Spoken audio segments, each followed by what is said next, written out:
अच्छा भैया, हम बिरहा गायक रागी रमेश यादव बाबा आप सभी तमाम श्रोता बंधुओं के बीच में एक ऐसा दर्दनाक कांड जो 3 अक्टूबर जिस दिन हमारा संपूर्ण देश माता रानी के भक्ति में भक्ति रस में डूबा हुआ था। हाय हाय हाय।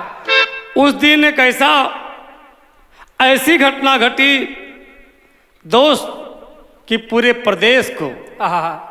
पूरे प्रदेश के दिल को झकझोर कर रख दिया। ओहो अमेठी गोली कांड आप लोगों के बीच में दर्दनाक कांड लेकर के प्रस्तुत हुए हैं आहा। और यह रिकॉर्डिंग अवध स्टूडियो हमारे भाई लक्की यादव जी की देख रेख में हो रही है। हमें आशा है कि आप लोग गीत को सुनेंगे और अपना प्यार द्वारा आशीर्वाद देंगे। बाबा 4 लाइन भूमिका के अंदर कवि गुरुशरण यादव जी ने भाव दिया। कहना हुआ मास्टर साहब,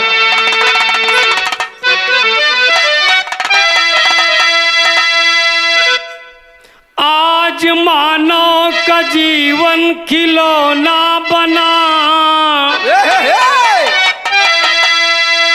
कौन जाने कहाँ मौत मिल जाएगी।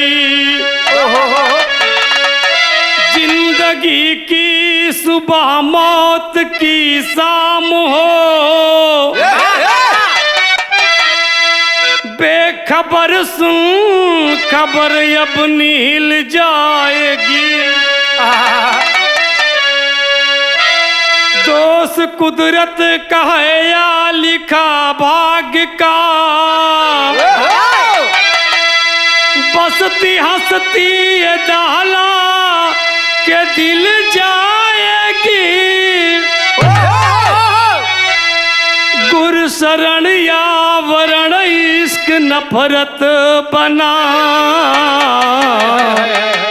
गोली डोली कफन बन कर छिल जाएगी।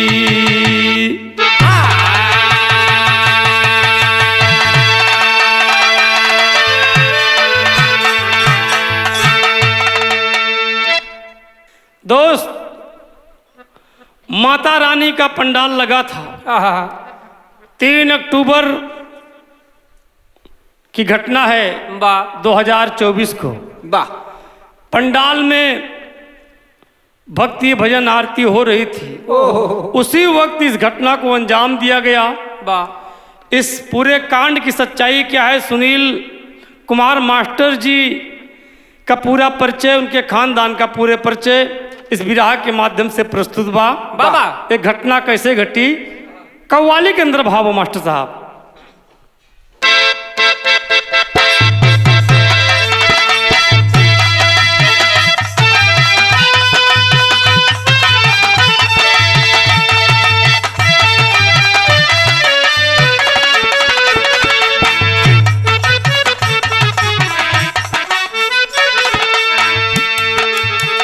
भावा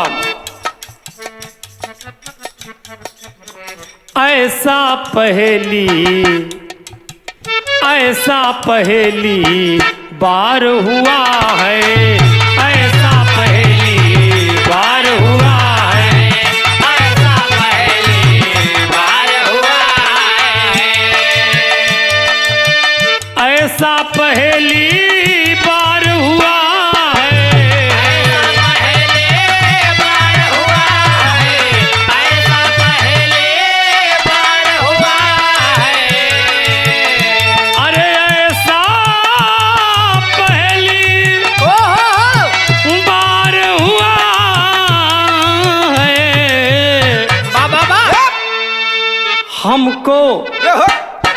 हमको किसी से प्यार हुआ है, हमको किसी से प्यार हुआ है, हमको किसी से प्यार हुआ है, हमको किसी से प्यार हुआ है। यही गीत का ओरिजिनल भाव रहा, लेकिन भाव में कबीर जी की कलम कितना बढ़िया भाव लिखती है। अरे क्यों खूनी अब क्यों खूनी इंसान हुआ है, क्यों खूनी इंसान हुआ है, क्यों खूनी इंसान हुआ है, क्यों खूनी इंसान हुआ है,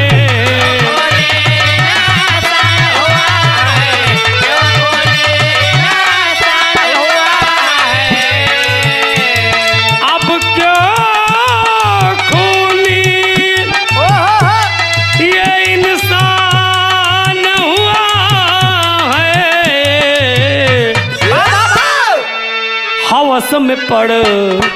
हवस में पड़ है वाल हुआ है, हवस में पड़ है वाल।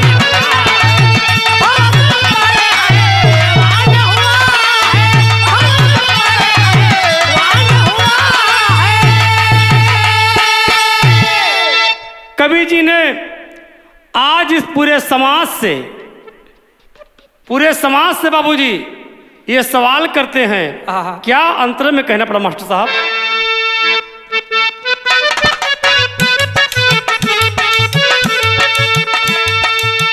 आज क्या हो गया है मानो की मनौता को,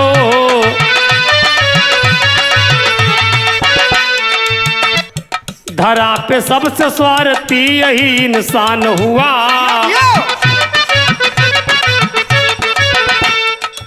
स्वार्थ न सिद्ध हुआ तब यही हैवान हुआ,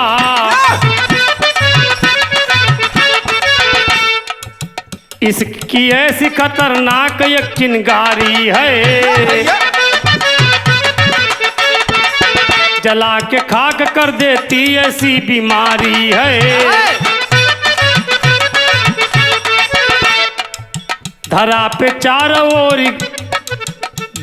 पे आज चारों ओरी खुशहाली है,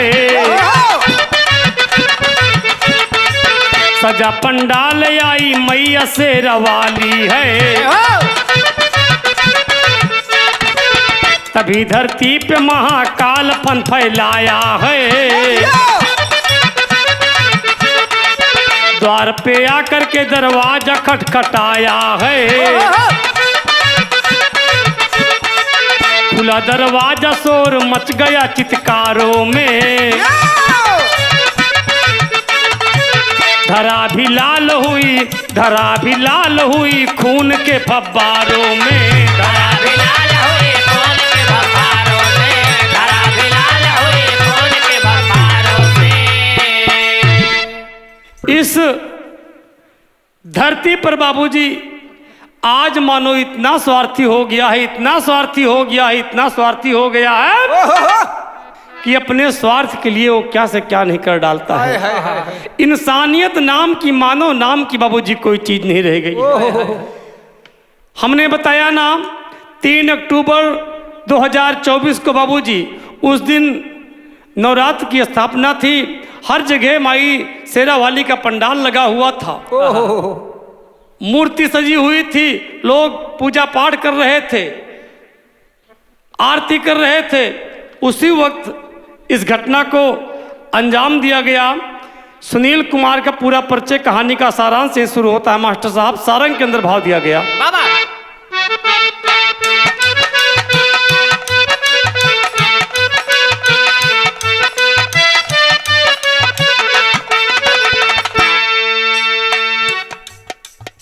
राय बारैली में बा गदगंज थानावा हो, गदगंज थानावा हो, जहाँ सुदामापुर ग्राम जी। बाबू महेंद्र गौतम के खिलल गोदिया हो, के खिलल गोदिया हो, 2 बेटा भैले सुजान जी। छोटा सुनील करे मन से पढ़ाइया हो, मन से पढ़ाइया हो, कैले नजारा भगवान जी। बेटा सुनील पाए पुलिस नौकरिया हो, पुलिस नौकरिया हो, सपनों में ऊंची बाउड़ान जी। ए बाबूजी, सुदामापुर गांव जो कि गदागंज थाना के अंतर्गत आता है, जिला रायबरेली। सुनील कुमार के पिता का नाम राम गोपाल गौतम जी, माता का नाम राजवती बताया गया। ये बाबूजी सुनील पढ़ने लिखने में शुरुआत से बाबूजी बहुत तेज था बाबा। उसका मन एकदम पढ़ाई में लगा हुआ है बाबा। धीरे धीरे वक्त बीता। जब पढ़ाई पूरी हो गई बाबूजी, सबसे पहले उसे पुलिस की नौकरी मिलती है। पुलिस की नौकरी कर रहा है, उधर मास्टरी की भी तैयारी कर रहा था बाबा। और आज अच्छा दिन आया कि जब उसे नौकरी मिल गई तो बाबू राम गोपाल जी करते क्या है, बिरहा में एक लाइन भाव मास्टर साहब।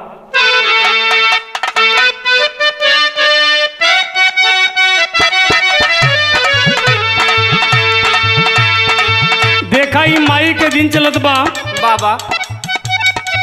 कवि जी से हमने आग्रह किया कि देवी गीत से शुरुआत हो इस विरह में। कवि जी ने भाव दिया, भोरे भोरे उठा के सेवा कावाता मैया के मनावे हो, मैया के मनावे हो, मैया के मनावे हो। यह तर्जबा लेकिन विरहा में कितना सुंदर भाव बा।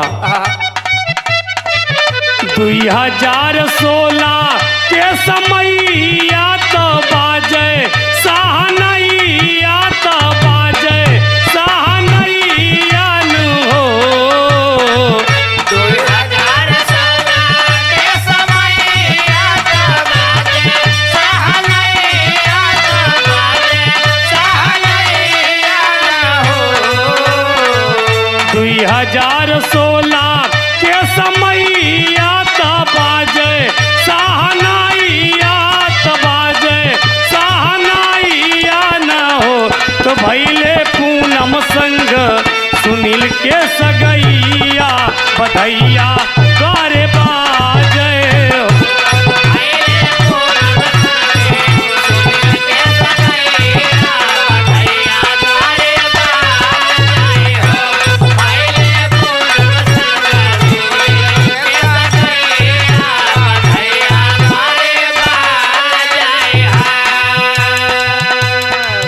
ये बाबूजी सुनील कुमार की शादी पूनम जो कि भदोखर थाना के अंतर्गत उत्तरपारा गांव आता है, पूनम का मैका वहां पर था बाबूजी। शादी हुई तो कहना पड़ा, पूनम अइली घरे बना के दुल्हिया, पूनम अइली घरे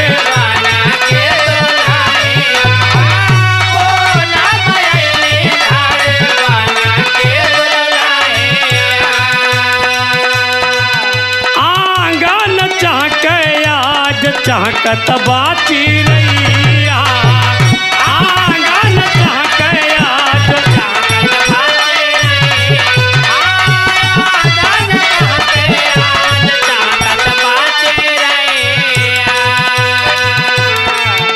दुइनो प्राणी काटे रसमलैया, मगाना बाबू मैया, मगाना बाबू मैया न हो। तो भैले पूनम संग सुनील के सगैया, बधैया गारे बाजे हो। भैले पूनम संग सुनील के सगैया, यो मालिक यो।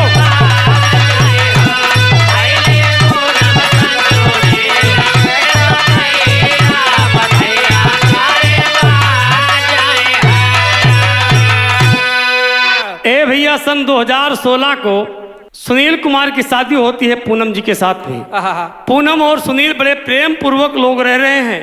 धीरे धीरे 4 साल का वक्त बीता, समय व्यतीत हुआ तो बिरहा के अंदर एक भाव मास्टर साहब।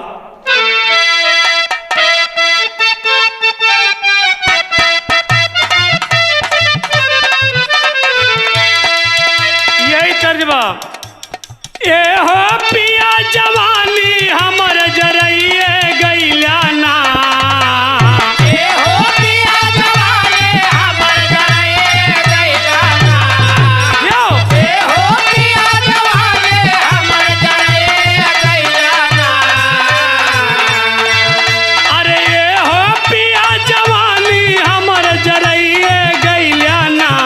ए गौ नचनिया कारण, ए गौ नचनिया कारण धनिया के भुलैये गैला ना। ए गौ नचनिया कारण धनिया के भुलैये गैला ना। ए गौ नचनिया कारण धनिया के भुलैये गैला ना। समय बीता तो हुआ क्या बाबा 2000 सन 20 के सुखद समय आइले ना।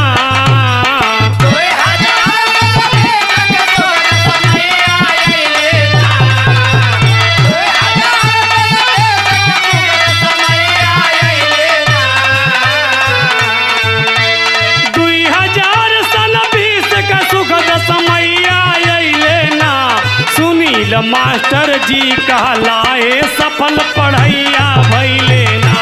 सुनील मास्टर जी कहलाए सफल पढ़ैया भैले ना। सुनील मास्टर जी कहलाए सफल पढ़ैया भैले ना।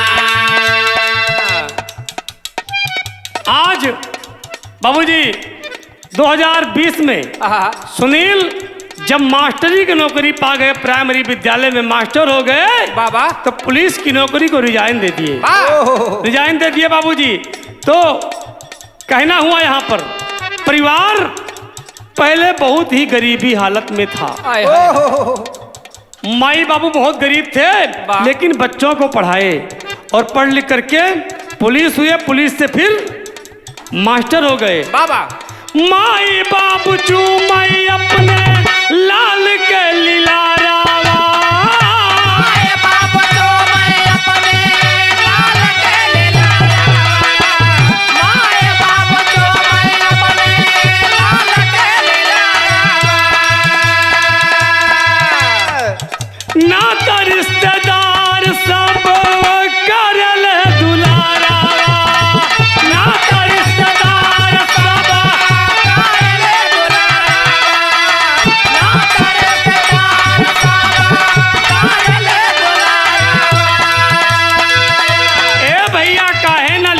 में माई काहे ना दुलार करे, नाथ रिश्तेदार काहे ना दुलार करे। एक दलित परिवार से, एक गरीबी से उठ करके अपने मेहनत से, अपनी लगन से बाबा पहले सुनील कुमार पुलिस में भर्ती हुए, दूसरी बार मास्टर बन गए। आज पूरे परिवार में, पूरे नाथ रिश्तेदार में बड़ी खुशी बा। जब मास्टर हो गए तब राय बरेली शहर में आके रहिया भैले ना। राय बरेली शहर में आके रहिया भैले ना। राय बरेली शहर में आके रहिया भैले ना। राय बरेली शहर में आके रहिया भैले ना। सुनील मास्टर जी कहलाए सफल पढ़ैया भैले ना। सुनील मास्टर जी कहलाए सफल पढ़ैया। जय हो जय। सुनील मास्टर जी कहलाए सफल पढ़ैया भैले ना। ए भैया जब मास्टर हो गए, बड़ा प्यार दुलार मिला परिवार से, रिश्तेदारों से सबसे प्यार दुलार मिला। तो विद्यालय दूर था, इसलिए सुनील कुमार अपने पूनम दुल्हन को लेकर के बाबूजी आ करके रायबरेली शहर के एकदम बगल में मटिहा में रहने लगे। मटिहा में रहने लगे किराए के मकान पर। धीरे धीरे वक्त बीतत बा। जब बीतत बा तो बिरहा में एक तर्ज लगा था मास्टर साहब। तर्ज बुंदेलखंडी हो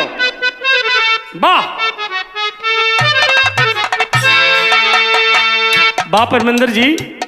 कहना है बुंदेलखंडी में, बनवा कर धनिया, बनवा कर धनिया, धनिया दगा मोक दे गई।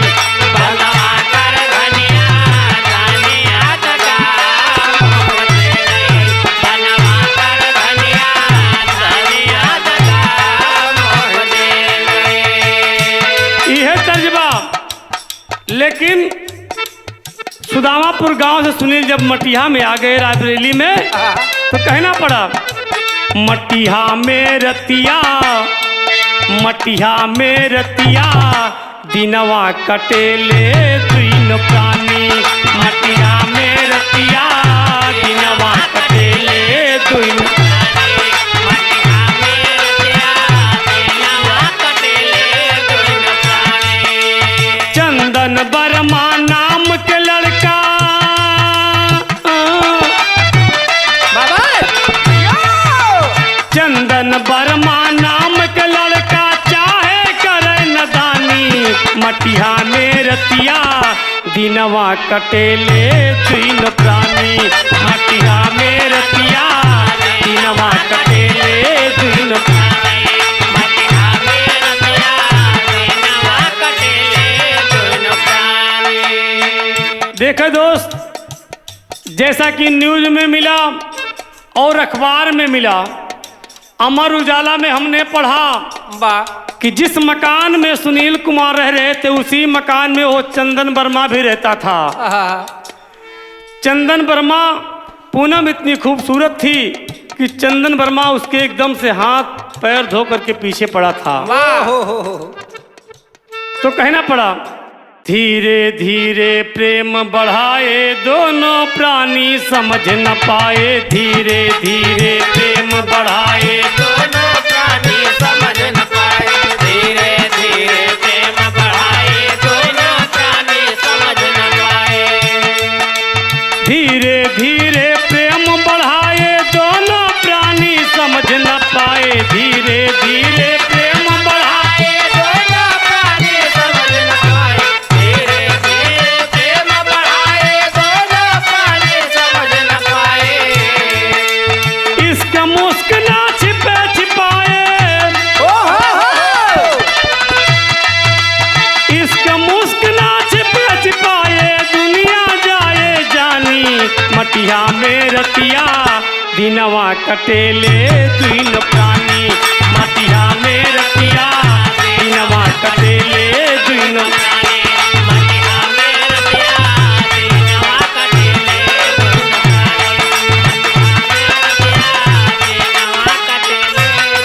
प्राणी। देखे दोस्त, एक ही मकान में दोनों लोग किराए पर रहते थे। चंदन वर्मा और सुनील से नजदीकियां बढ़ा रहा है वाह और आए दिन उसके घर आना जाना लगा रहता था। आता था, लेकिन क्या हुआ, बदली होकर आए अमेठी गोद में आई है दो बेटी। बदली होके आए अमेठी गोद में आई है दो बेटी। बदली होकर आए बेटी गोद में आई है दो बेटी। सृष्टि लाडो नाम है उनका। सृष्टि लाडो नाम है उनका, पापा की परिरानी। मटिया में दिनवा रतिया कटेले तीन प्राणी। मटिया में रतिया दिनवा कटेले। वाह वाह मुन्ना।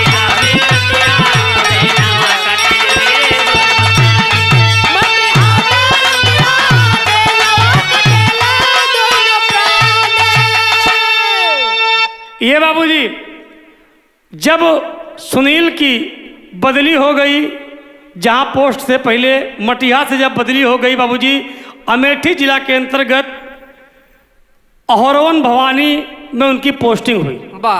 जब वहां पोस्टिंग हो गई तो बाबूजी पूरे परिवार को ले करके वहीं पर आ गए बाबूजी। और एक अवस्थी जी का मकान था, उसी मकान में आ करके किराए पर रहने लगे। धीरे धीरे वक्त बीत रहा था, लेकिन जो ये चंदन है बाबूजी, ये पूनम के एकदम हाथ धो करके पीछे पड़ गया था। पेपर में ऐसा पाया गया बाबूजी, और न्यूज चैनल भी ऐसा बता रहे थे कि उसके एकदम पीछे पड़ा था। तो बिरहा के अंदर एक थे भाव मास्टर साहब,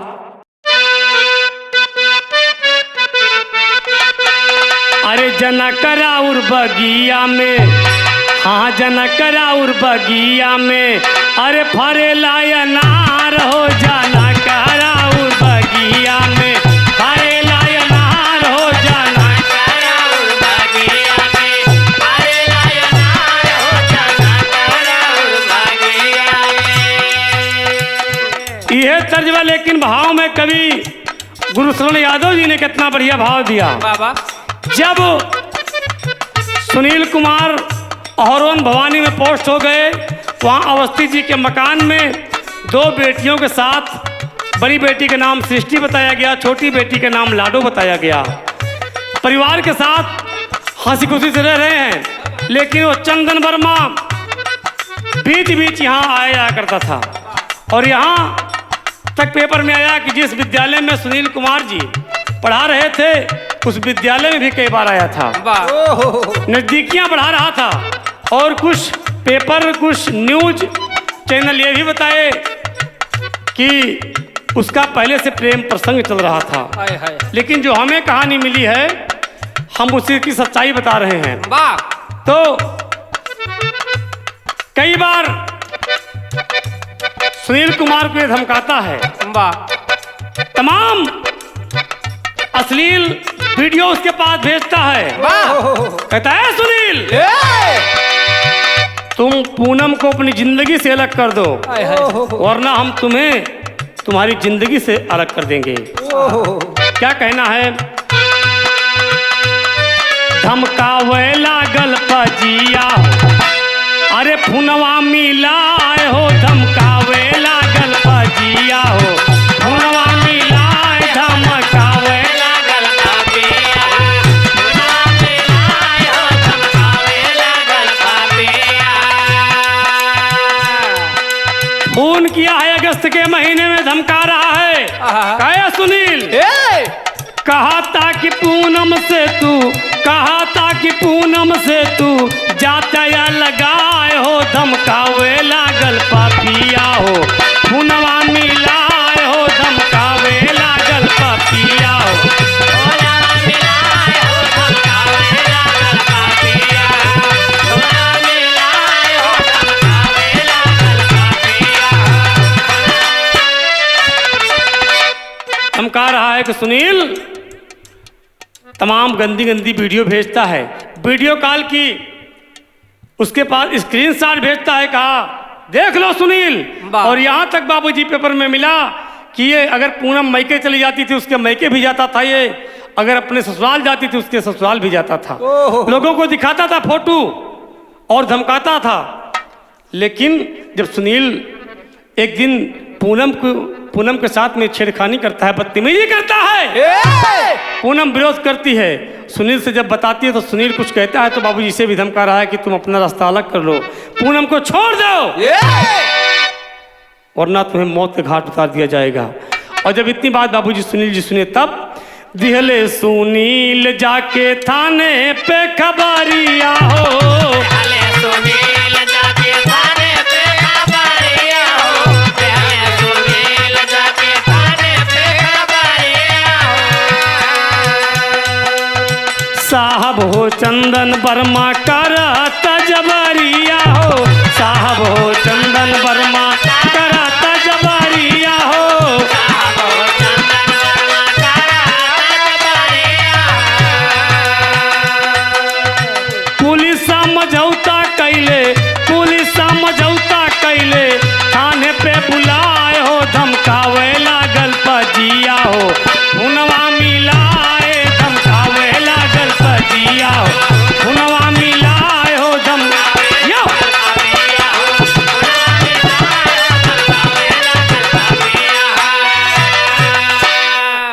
जा करके बाबूजी सुनील अपनी पत्नी के साथ में रायबरेली थाने में और गदागंज थाने में बाबूजी इसके खिलाफ रिपोर्ट लिखवाते हैं। और रिपोर्ट लिखाते हैं और उसमें यही बताते हैं दरोगा साहब से, रिपोर्ट में ही लिखवाते हैं कि चंदन वर्मा से हमें खतरा है, हमें कभी भी किसी वक्त हमारे परिवार को ये मार सकता है। रिपोर्ट लिखवाए, लेकिन बाबूजी चंदन वर्मा को पुलिस वाले उठाए, दरोगा साहब उठाए और 1-2 दिन जेल के अंदर रखे, थाने में रखे, उसके बाद समझौता करा करके बाबूजी उसको छोड़ दिए। लेकिन यहाँ सवाल उठता है कि जब वो लिखाया, मास्टर साहब जी ने लिखाया कि इससे हमको खतरा है, तो उसको इतनी जल्दी क्यों छोड़ दिए? और जब छोड़ दिया समझौता करा करके तो दोहा के अंदर भाव देना पड़ा। मान के गलती नीच निर्दयी वापस घर को आया, छत पे जाकर जहर की गोली खाया है। घर वाले इलाज करवाए, ये बाबू प्यार में फिर पौराया है। काल भिलक कुर्दाल गया, ओ ऐसा कदम उठाया है।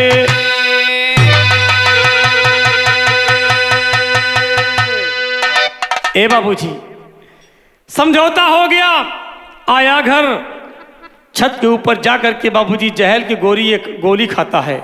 जहर की गोली खा लेता है बाबूजी, बदहोश हो जाता है, बेहोश हो जाता है। घर वाले जा करके इसकी इलाज को करवाते हैं। इलाज करवाते हैं, ठीक हुआ। और जब ठीक हुआ, उस रिपोर्ट जब लिखी गई थी उसमें SC/ST एक्ट भी लगा था। इसी से और बाबूजी ये परेशान था कि मेरे साथ इतना बड़ा मुकदमा लिखाया गया मेरे ऊपर। उसी दिन बाबूजी ये गलत कदम उठा लिया, तो कहना पड़ा एक ठे बिरहा में तर्जमा मास्टर साहब।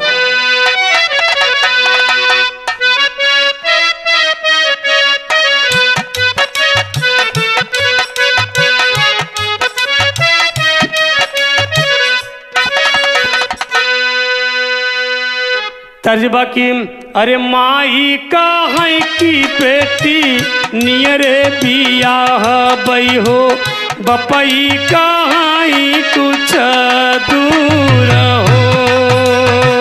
माई का है की बेटी नियरे बियाह बई हो, बपई का है कुछ दूर हो।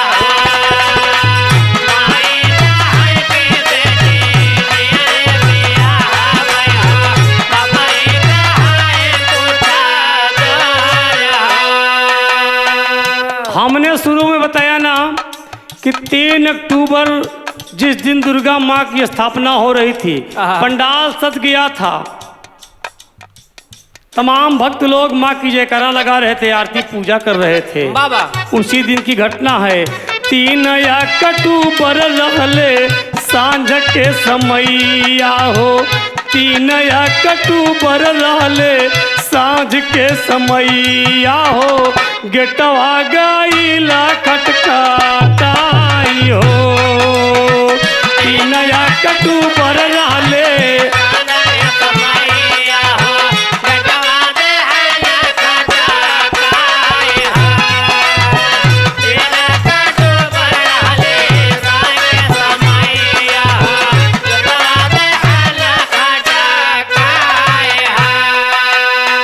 गेटवा खुला तो तड़ बरसता गोलिया हो, गेटवा खुला तो तड़ बरसत बा गोलिया हो।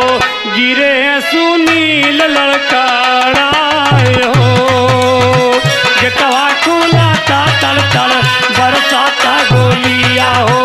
गिरे सुनील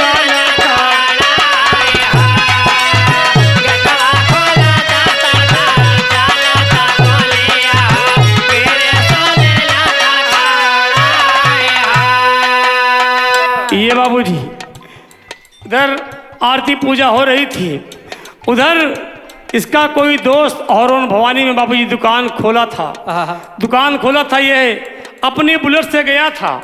बुलेट से गया था बाबूजी, बुलेट उसकी दुकान पर खड़ा कर दिया था और वहाँ से इस घटना को अंजाम देने के लिए पैदल आया था बाबूजी। दरवाजा बंद है, पंडाल में आरती पूजा हो रही है। बाबूजी आकर के दरवाजा खटखटाने लगा, खटखटा रहा, दरवाजा खटखटा रहा है। आकर के बाबूजी सुनील दरवाजा को खोलता है। जैसे दरवाजा खोलता है उसी वक्त बाबूजी रिवाल्वर से धाए धाए धाए गोली मारता है। पूनम दौड़ करके आती है बाबूजी, उसे भी गोली मारता है। छोटी बिटिया साथ में होती है बाबूजी, उसको भी गोली मारता है। कहना पड़ा कि दूसर गोली लागल पूनम के पिठिया के, तीसरा गोली मारे, तीसर गोली मारे पाजी लाडो बिटिया के। भागत सृष्टियापन जनवा बचाई हो, भागत सृष्टियापन जनवा बचाई हो, लेकिन ना बचा पाई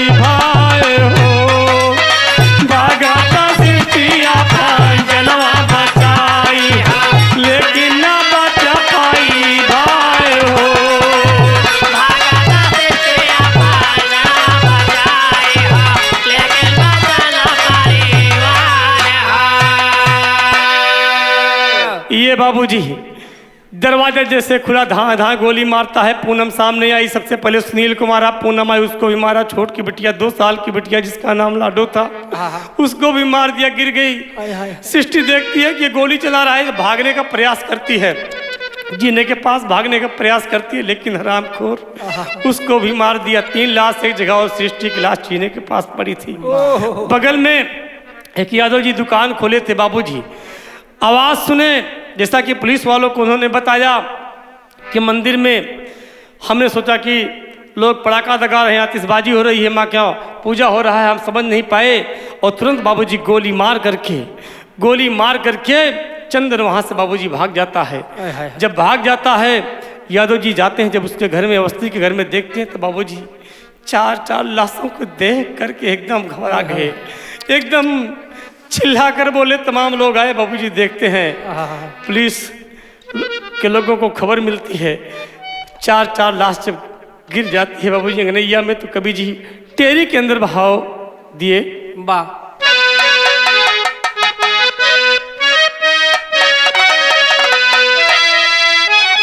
अरे लाशों के ऊपर लाश बिछ गई, अरे लाशों के ऊपर लाश, ओ लाशों के ऊपर लाश बिछ गई।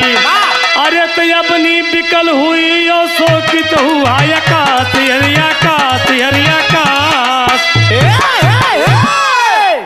ये बाबूजी पूरे वहाँ के लोग सब इकट्ठा हो जाते हैं, देखते हैं बाबूजी, सब लोग दंग रह जाते हैं। पूजा पाठ छोड़ करके पुलिस के लोग जब आते हैं तो कहना पड़ा यहाँ पर एक तर्ज है मास्टर साहब,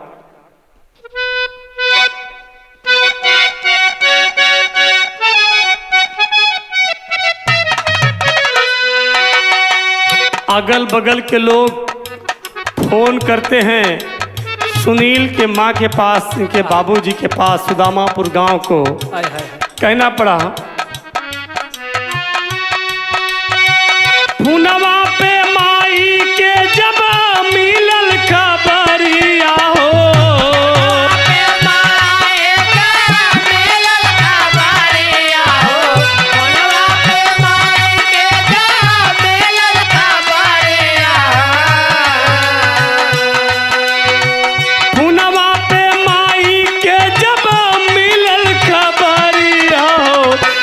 जरा बरस नजरिया ए बाबूजी, जरा बरस नजरिया ए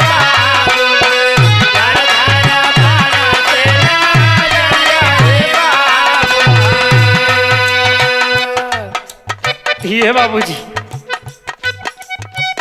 प्रशासन विभाग के लोग आए, चारों लाशों को लेकर के जाते हैं बाबूजी पीएम रिपोर्ट के लिए, पोस्टमार्टम रिपोर्ट के लिए जाती है बाबूजी लाश। और वहाँ से लाश जब घर आती है, पूरा सुदामापुर गांव, किसी भी जात का हो, किसी भी धर्म का हो बाबूजी, उस दिन पूरे गांव में बाबूजी किसी के घर चूल्हा नहीं जला। इस मंजर को देख करके बाबूजी, चाहे बूढ़ा रहा हो चाहे बच्चा रहा हो बाबूजी, सबकी आंखें नम है। घर वाली आवल गईले जब चारों लाशिया हो,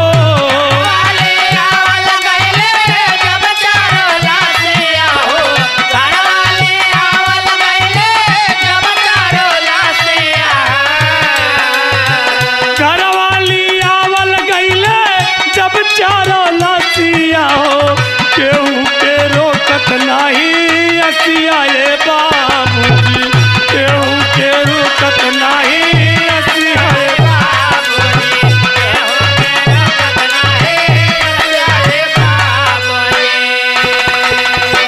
बाबूजी। राम गोपाल का हालत खराब है, लाश पोस्टमार्टम से आई है, जा करके सुनील का हाथ पकड़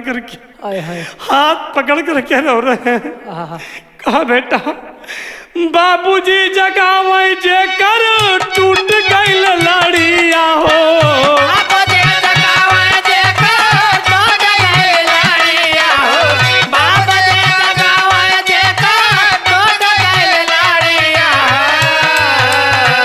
बाबू जगावे जे कर टूट लागत की रुकी नहीं ससी आए बाबूजी लागत उठब खा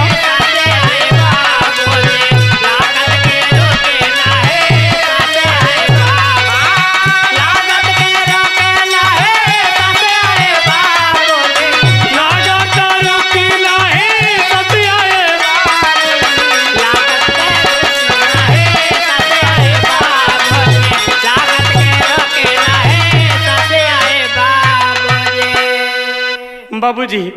बहन सुनील कुमार के एक बड़ा भाई था जिसका नाम बताया गया बाबूजी सोनू, और जो एक बहन थी उसका नाम बताया गया सुनीता। बहन आती है बाबूजी भाई की लाश से लिपट करके रोती है। माँ एकदम रोते रोते है बेहोश हो जा रही है। राजवती माई की हालत खराब बा। विराह में एक लाइन तर्जबा मास्टर भाव बा।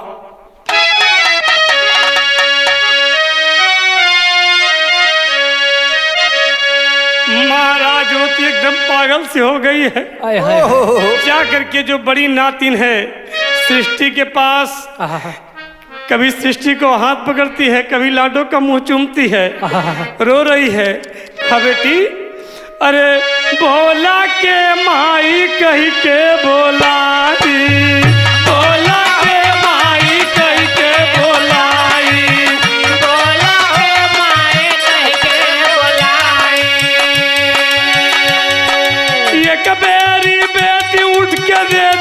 बताई।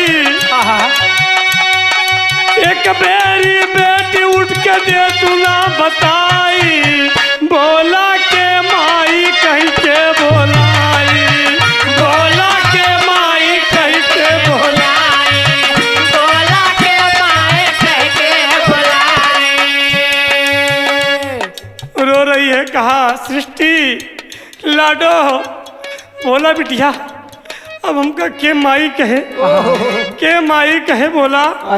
अपना बीता हुआ कल याद करके रो रही है।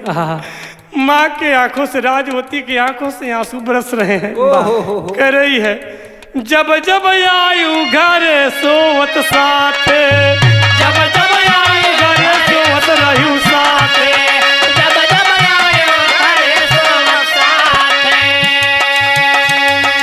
एक कवर खाया ना माई के हाथे, एक कवर खाया ना माई के हाथे, एक कवर खाया ना माई के हाथे। लाडो बाबा, अरे के ABCD का गिनती सुनाई, के ABCD और गिनती सुनाई, बोला के माई कहीं के बोलाई, बोला के माई कहीं के बोलाई, बोला के माई कहीं के बोलाई। अरे के ABCD और गिनती सुनाई, के ABCD और गिनती सुनाई, बोला के माई कहीं के बोलाई, बोला के माई कहीं के बोलाई। आज बाबूजी माँ रोते रोते पागल सा हो जा रही है, एकदम बेहोश हो जा रही है। तो पापड़ के अंदर भर देना पड़ा मास्टर साहब।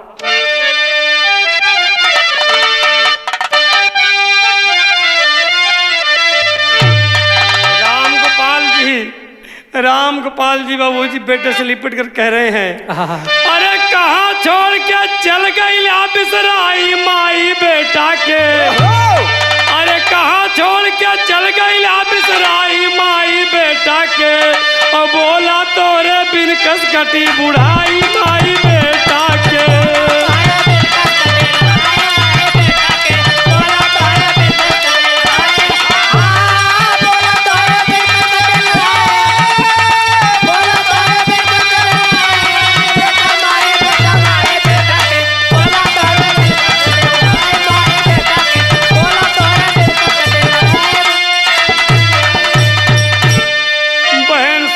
की हालत खराब है। अरे बहन कहा तबाए भैया अब राखी के करबानब हो, रो रही है। कहा जीवन जब तक रही है भैया दिल से तो के मानब हो,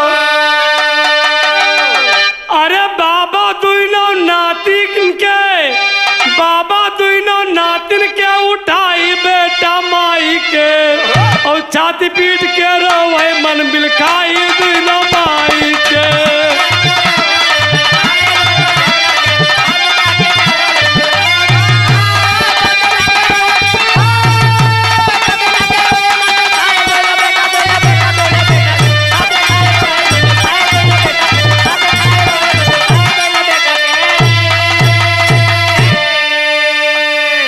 पूरा परिवार बाबूजी, पूरा सुदामापुर गांव, अगल बगल के तमाम गांव सब लोग इकट्ठा हैं।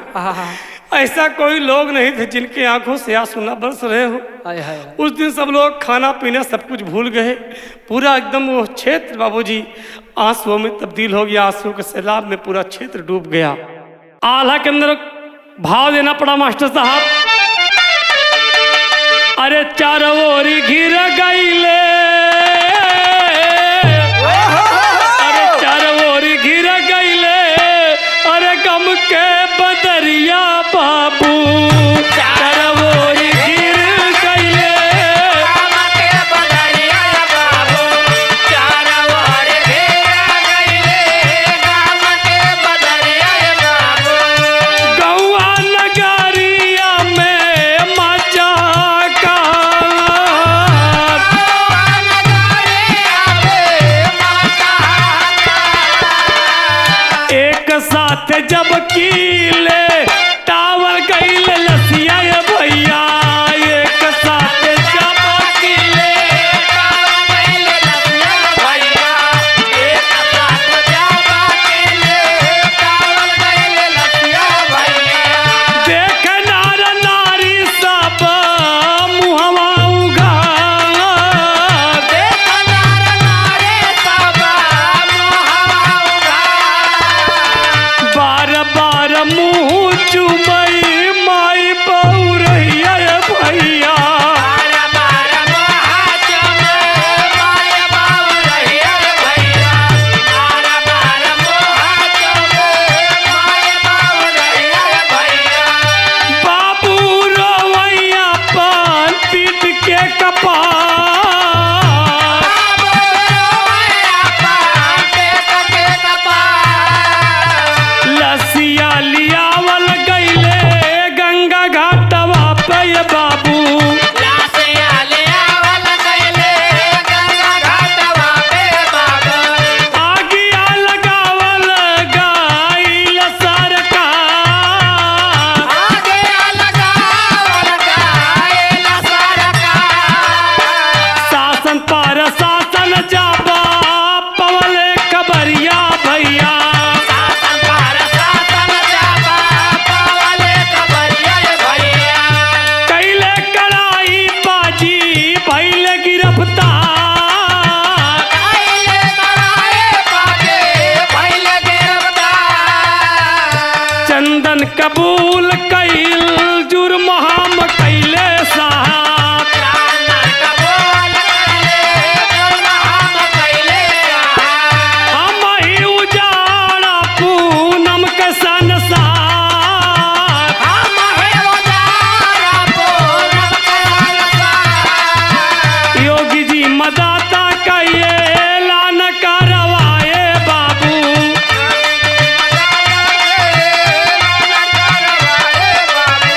नौकरी जमीन पैसा पाई परिवार, नौकर जमीन पैसा पाया परिवार।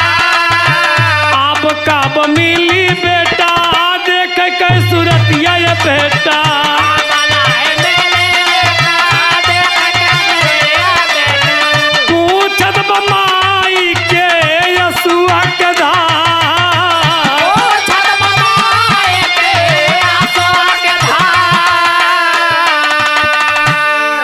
बाबूजी देश के मुख्यमंत्री माननीय योगी जी को जब खबर मिली तो बाबूजी शासन इतना टाइट किए, इतना टाइट किए, आदेश दे दिए बाबूजी तत्काल चंदन को गिरफ्तार किया गया। और यहाँ तक पुलिस के कस्टडी से पुलिस की खुद पिस्तौल लेकर के बाबूजी भागने का प्रयास किया, गोली फायरिंग किया, पुलिस वाले भी फायरिंग किए, उसके पाँव में गोली लगी, पकड़ा गया। हरामखोर बाबूजी ये कबूल करता है कि हमारे साथ में कोई नहीं था, हमने अकेले जाकर के बाबूजी इस घटना को अंजाम दिया। माननीय मुख्यमंत्री जी सुनील कुमार के पिताजी राम गोपाल जी को, उनकी माता राजवती जी को बाबूजी लखनऊ बुलवाए और लखनऊ बुलवा करके बाबूजी जो मदद हुई लगभग 38 से 40 लाख रुपए का उनको चेक दिए। चेक मिल गई है बाबूजी, प्रशासन उनकी मदद कर रहा है। लेकिन दोस्त, अगर प्रशासन समय पर जाग गया था, जब रिपोर्ट SC/ST जब लगा था, उसके ऊपर मुकदमा लगा था, अगर उस टाइम शासन प्रशासन सख्त होता, सुनील कुमार ने कहा था कि हमें इससे खतरा है, तो आज ये दिन देखने को नहीं मिलता बाबूजी। अब रुपया पैसा कुछ भी मिल जाए, लेकिन वो बेटी, दोनों बेटियां, वो बेटा वापस दोबारा नहीं आएगा। तो आखिरी भाव में कहना पड़ा,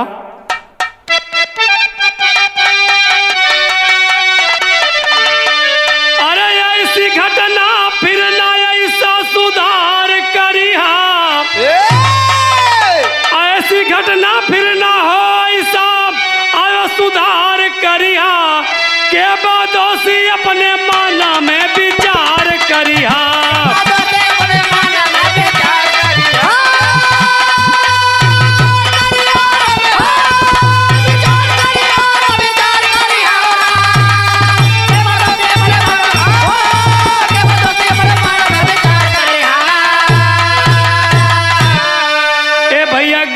के साथ गुण पिसाए जाला भैया, ओ प्यार करो गवाम धराए जाला भैया। ऐसे सनकी के प्रशासन उपचार करिहा, ऐसे सनकी के प्रशासन उपचार करिहा, के बदोसी अपने मन में विचार करिहा।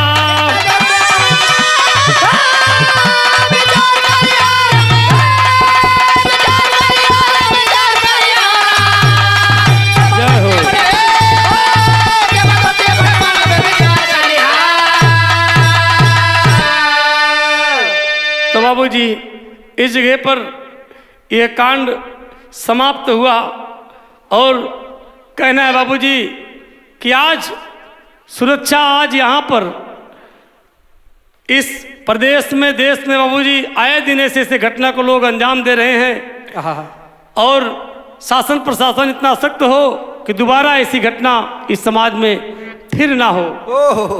गुरु घराने का परिचय मास्टर साहब।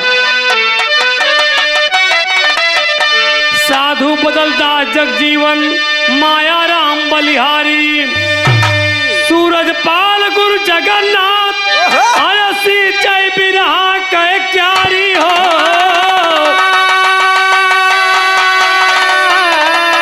लाशों के ऊपर लाश बिछ गई, अरे राम लाशों के ऊपर लाश बिछ गई, अरे तला रागी गुरु शरण के पैकर ब्या विश्वास, लाशों के ऊपर लाश बिछ गई।